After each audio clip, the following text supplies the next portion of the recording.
ജ്യോതികയുടെ സ്ഥലം പയ്യന്നൂരല്ലേ? അതെ. ഈ പയ്യന്നൂരിലുള്ള ആൾക്കാർക്ക് എന്താണ് ഇങ്ങനെ? പയ്യന്നൂരില് വി കുഞ്ഞികൃഷ്ണനെ അനുകൂലിച്ചു എന്നുള്ള പേരിൽ ഒരാൾക്കെതിരെ കുറെ അധികം അതിക്രമങ്ങൾ ഉണ്ടാവുന്നു. ഏറ്റവും അടുത്ത് അദ്ദേഹത്തിന്റെ ചെമ്മീൻ ഷെഡ് തീയിട്ട സംഭവം വാർത്തകളിൽ കണ്ടിരുന്നല്ലോ, നമ്മൾ ചർച്ച ചെയ്താണെന്ന് തോന്നുന്നു. അപ്പോൾ ഇത് സ്വന്തമായി ചെയ്തതാണെന്നും മാധ്യമ ശ്രദ്ധ കിട്ടാൻ അല്ലെങ്കിൽ ശ്രദ്ധ കിട്ടാൻ വേണ്ടി ചെയ്തതാണെന്നും ടി.ഐ. മധുസൂദനൻ പ്രതികരിച്ചിരിക്കുകയാണ്. അപ്പോൾ പയ്യന്നൂരിലുള്ള ആൾക്കാർ ശ്രദ്ധ കിട്ടാൻ വേണ്ടി സ്വന്തം ഷെഡിനൊക്കെ തീയിടുന്നവരാണോ? അങ്ങനെ ചോദിച്ചാ ഇതൊരു ഒറ്റപ്പെട്ട സംഭവമല്ല. പയ്യന്നൂരിൽ നിന്നല്ല, കണ്ണൂരിൽ പല ഭാഗത്തും ഇങ്ങനെയുള്ള പ്രവണതകൾ നമ്മൾ കണ്ടുവരുന്നുണ്ട്. ഒറ്റപ്പെട്ട സംഭവങ്ങളൊക്കെ കാണാറുണ്ടല്ലേ? ഒറ്റപ്പെട്ട സംഭവങ്ങൾ അല്ല എന്നാണ് ഞാൻ പറഞ്ഞിരുന്നത്. അതായത് ഇതിനു മുന്നേയും ഒരുപാട് കഴിഞ്ഞ ദിവസങ്ങളിൽ വന്ന കേസുകളിൽ തന്നെ പറഞ്ഞിട്ടുണ്ട്. പല കുഞ്ഞികൃഷ്ണൻ അനുഭാവികളുടെ വീടിന്റെ മതിൽ തകർക്കുക, ബൈക്കുകൾക്ക് തീയിടുക, അങ്ങനെ ഒരുപാട് കാര്യങ്ങൾ. അവിടെ എനിക്ക് തോന്നുന്നു അദ്ദേഹത്തിന്റെ പാർട്ടി മാറി മറ്റൊരു വിമതനായി മത്സരിക്കാൻ പോകുന്നു, അദ്ദേഹത്തിന് കോൺഗ്രസിന്റെ സപ്പോർട്ട് വരുന്നു. അത് തൊട്ട് അവിടെ മുഴുവൻ കലാപം പോലെ തന്നെയായിരുന്നു ഉണ്ടായിരുന്നത്. അതുകൊണ്ട് തന്നെ എങ്കിൽ നേരെ തിരിച്ചു ഒരു ആക്രമണം ഉണ്ടാകുന്നില്ല.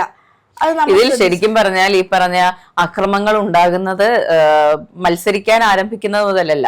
ഇപ്പോൾ ഈ പറഞ്ഞതുപോലെ ഷെഡിന് തീയിട്ടത് സ്വയമേ ആണ് എന്ന് പറഞ്ഞ ടി.ഐ. മധുസൂദനെതിരെ വി കുഞ്ഞികൃഷ്ണൻ ആരോപണം ഉന്നയിച്ചിരുന്നു.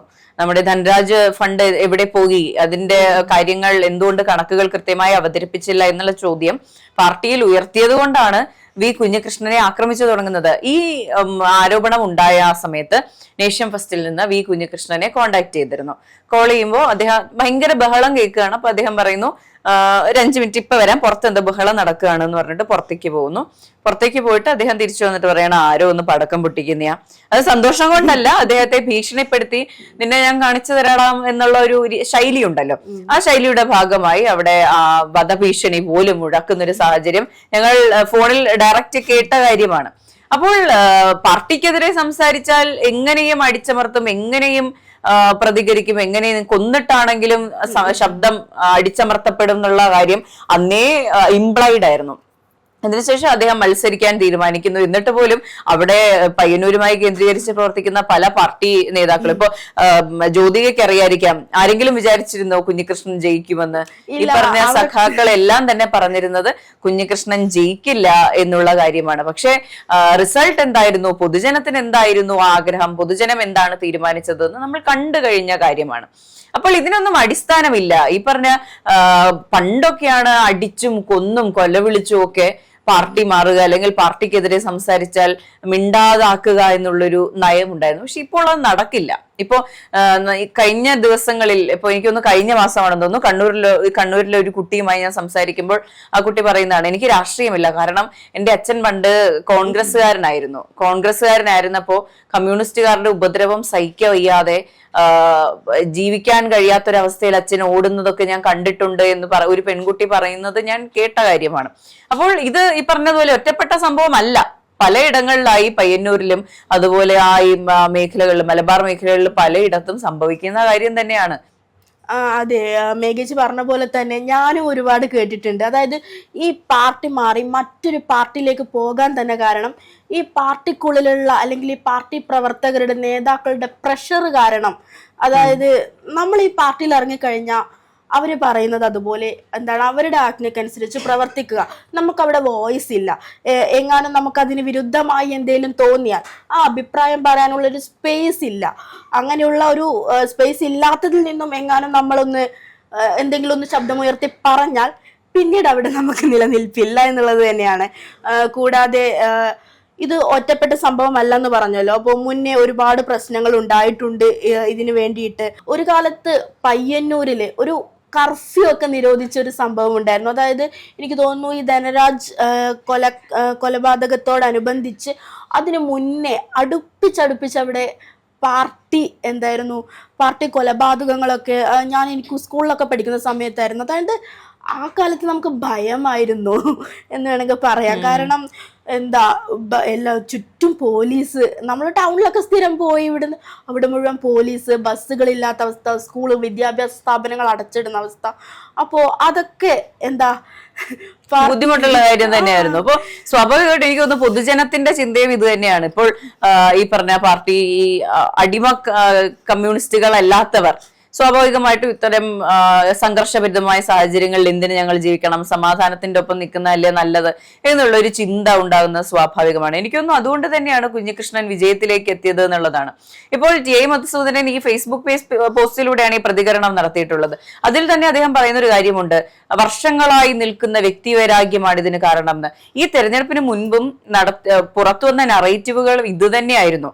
അതായത് കുഞ്ഞികൃഷ്ണൻ വ്യക്തിവൈരാഗ്യത്തിന്റെ പേരിൽ അല്ലെങ്കിൽ സ്വന്തം നേട്ടങ്ങൾക്ക് വേണ്ടിയിട്ടാണ് ഈ പറഞ്ഞ ആരോപണങ്ങൾ ഉന്നയിക്കുന്നത്, അല്ലെങ്കിൽ ഈ പറഞ്ഞ പാർട്ടി ഫണ്ട് ഞാൻ തട്ടിയിട്ടില്ല എന്ന് പറയുന്ന ഒരു സാഹചര്യം അവിടെ ഉണ്ടായിരുന്നു. നമ്മൾ കണ്ടതാണ്.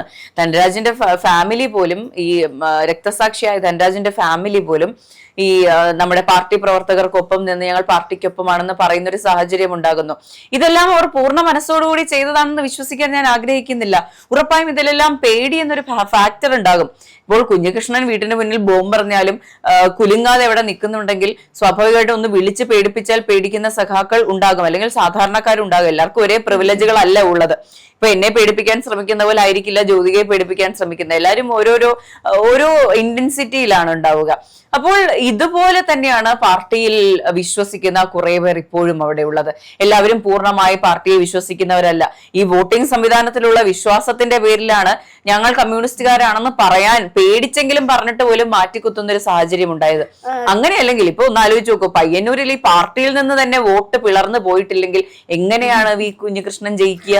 തീർച്ചയായും മേഘേച്ചി, അത് പറയാൻ ആരും പയ്യന്നൂരിൽ ഒരു മാറ്റം ശരിക്കും എനിക്ക് തോന്നുന്നു ആ നാടുകളിൽ തന്നെ ഒരു ചർച്ച ഉണ്ടായിരുന്നില്ല. കാരണം നമുക്ക് എവിടെ നോക്കിയാലും ഫ്ലെക്സ് ബോർഡുകളോ അല്ലെങ്കിൽ കൂടുതൽ ചർച്ചകളോ എനിക്ക് തോന്നുന്നു സാമൂഹിക മാധ്യമങ്ങളിൽ ഒരു വലിയ കോളിളക്കം സൃഷ്ടിച്ചിട്ടുണ്ട്.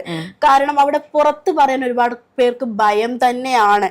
കാരണം എന്താ നമ്മളൊരു ബോർഡുകൾ ശ്രദ്ധിച്ചാലോ അല്ലെങ്കിൽ കുഞ്ഞികൃഷ്ണന് വേണ്ടി വോട്ട് ചോദിച്ചു വരാനോ ആൾക്കാർ വളരെ കുറവായിരുന്നു. എനിക്ക് തോന്നുന്നു ഒരു തവണ എങ്ങാനും ഒന്ന് കവർ ചെയ്ത് പോയാലായി. നേരെ മറിച്ച് മധുസൂദനന്റെ പാർട്ടി, അതായത് കമ്മ്യൂണിസ്റ്റ് പാർട്ടിക്കാരാണെങ്കിൽ നമുക്ക് ഒരാഴ്ചയിൽ ഒരു 4 ദിവസവും 3 നേരം വരാൻ ആൾക്കാരുണ്ട്, അവർക്ക് പ്രവർത്തകരുണ്ട്. എന്നിട്ടും അവിടെ ജയിച്ചതാരാണ്? കുഞ്ഞികൃഷ്ണനാണ്. കാരണം അവിടെ എല്ലാവരും സത്യത്തിനൊപ്പം നിന്നു, അല്ലെങ്കിൽ അതിലെന്തോ ഒരു അകൽച്ചയുണ്ടായെന്ന് അവർക്ക് മനസ്സിലായി, അല്ലെങ്കിൽ അത് മനസ്സിലാക്കാൻ സാധിച്ചു എന്നത് വളരെ നല്ലൊരു കാര്യം തന്നെയായിരുന്നു. കൂടാതെ വോട്ടെണ്ണി വന്ന് ഏകദേശം ഒരു 2-3 ഘട്ടങ്ങളൊക്കെ എത്തി 5-6 ഘട്ടം വരെയും മധുസൂദൻ തന്നെ മുൻപിലായിരുന്നപ്പോഴും അവർക്കൊരു അവർ കരുതി കാണില്ല ഈ ഒരു വിജയം എന്നുള്ളത്. അപ്പോ അതെ, ഇപ്പൊ അവിടെയുള്ള ഈ പറഞ്ഞ പാർട്ടി പ്രവർത്തകരുടെ കോൺഫിഡൻസ് എന്ന് പറയുന്നത് വളരെ വലുതായിരുന്നു.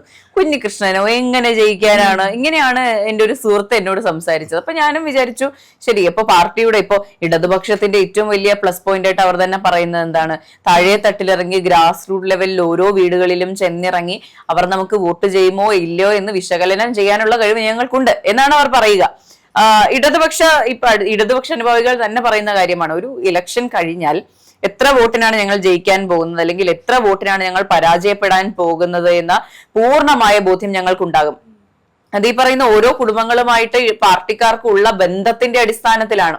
അതെവിടെയോ നഷ്ടപ്പെട്ടു പോയിട്ടുണ്ട്. അത് പയ്യന്നൂരിൽ മാത്രമല്ല, ഞാൻ കരുതുന്നത് 140 മണ്ഡലങ്ങളിലും, ഈവൻ വിജയിച്ച മണ്ഡലങ്ങളിൽ പോലും ഈ പറഞ്ഞ കണക്ഷൻ വിച്ഛേദിക്കപ്പെട്ടതിന്റെ പ്രശ്നങ്ങൾ ബാക്കിയായി നിൽക്കുന്നുണ്ട്.